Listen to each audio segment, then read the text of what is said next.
Olá! Hoje a gente vai mergulhar em algumas reflexões bem profundas e eu diria até contraintuitivas do escritor Fabrício Carpinejar. Então se prepara, porque as ideias que vamos ver aqui vão com certeza desafiar muito do que a gente costuma pensar sobre a vida. E a gente já começa com essa frase que é um verdadeiro paradoxo. Peraí, como assim? Casais felizes se separam mais? Pois é exatamente esse tipo de provocação que vai dar o tom da nossa análise de hoje. A ideia aqui é virar o senso comum de cabeça para baixo. Bom, nossa primeira parada é nessa ideia de intensidade. Sabe aquela história que a gente sempre ouve de que é preciso buscar o equilíbrio em tudo? Pois é. Mas e se essa não for a verdadeira resposta para uma vida plena? Vamos pensar nisso. Olha que interessante o que o Carpenejar faz aqui. Ele basicamente desmonta essa ideia de equilíbrio que a gente tanto valoriza. Para ele, o equilíbrio pode levar ao tédio, à monotonia, a uma vida meio reprimida. Já do outro lado, a intensidade. A intensidade é fome de viver, é espontaneidade, é o que de fato nos conecta com a felicidade. É uma inversão total de valores, né? E aqui tá o pulo do gato, sabe? A intensidade na visão dele não tem nada a ver com caos ou descontrole. Pelo contrário, é sobre estar presente. É ter a capacidade de fazer cada momento valer a pena, de se entregar de corpo e alma pro agora, sem ficar preso nas âncoras do passado, nem na ansiedade do que vem pela frente. E para ilustrar essa ideia de estar presente, ele conta de um experimento bem simples: ficar 24 horas sem celular. Imagina só. No começo bate aquele pânico, né? Aquela sensação de que o mundo precisa de mim. Mas depois veio uma libertação. E a grande descoberta no final: ninguém sentiu falta, ninguém ligou. Aquela urgência toda estava só na nossa cabeça. E essa história do celular nos leva a uma reflexão bem poderosa, né? A gente fica diante de uma escolha fundamental. Será que buscamos o tempo todo ser importantes para os outros, buscando essa validação externa? Ou será que escolhemos a liberdade de ser, antes de tudo, importantes para nós mesmos? Ok, agora vamos levar essa lógica toda para o campo dos relacionamentos. E é aqui, nas nossas conexões mais íntimas, que esses paradoxos ficam ainda mais evidentes, mais gritantes. E olha só que ironia. E há uma ironia até meio dolorosa. Muitas vezes a gente acaba tratando nossos adversários com muito mais cuidado e respeito do que as pessoas que a gente mais ama. Por que isso acontece? Talvez porque a gente parte do princípio de que o amor aguenta tudo, que o perdão é garantido, e aí, no dia a dia, a gente acaba relaxando no cuidado no tratamento.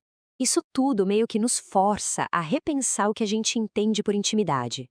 O Carpinejar defende que intimidade não é só sobre o passado, sobre o acúmulo de memórias que um casal tem. A verdadeira intimidade, na verdade, está no potencial.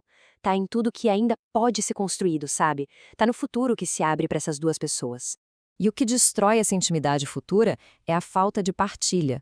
Cada pensamento que a gente não diz, cada sentimento que a gente guarda, isso vai se acumulando.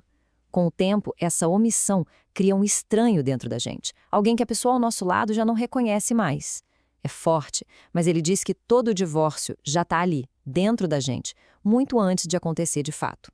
Bom, se prepara que agora a gente entra num terreno ainda mais desafiador. Vamos falar sobre o preço do perdão. A ideia aqui é que o perdão não é um presente que se dá de graça, mas sim um prêmio. Algo que a outra pessoa precisa merecer. A gente vive numa sociedade que fala muito sobre a importância de perdoar para a gente poder ter paz, né? Mas a proposta aqui vira essa lógica de ponta cabeça.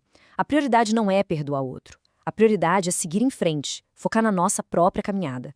Porque o perdão que realmente importa, que é o perdão a si mesmo, ele só vem com esse movimento de ir adiante.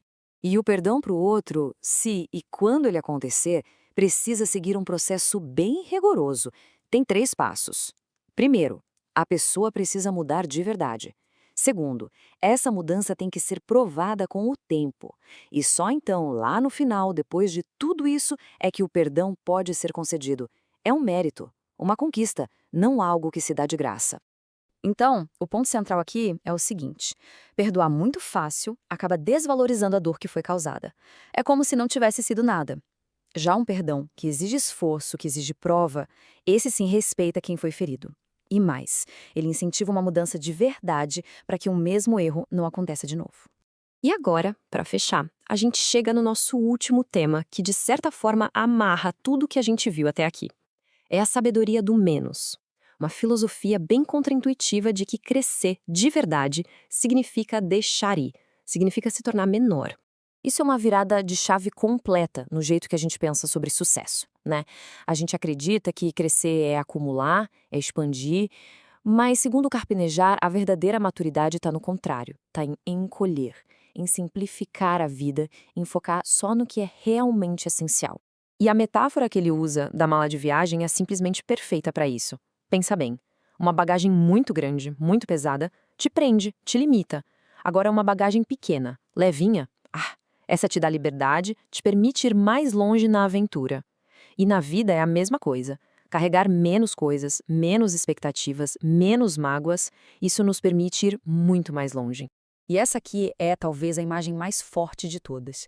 Amadurecer é como diminuir a própria casa. É um processo que envolve muita coragem, né? A coragem de olhar para a nossa vida e decidir conscientemente quais cômodos já não servem mais. E aí ter a força de fechar essas portas e não olhar para trás. E a gente termina com essa reflexão, que fica no ar. Depois de ouvir tudo isso, vale a pena se perguntar: que bagagem a gente está carregando por aí sem necessidade? Qual é o peso que talvez esteja nos impedindo de caminhar com mais leveza, com mais liberdade? A resposta para essa pergunta, bom, ela pode mudar tudo.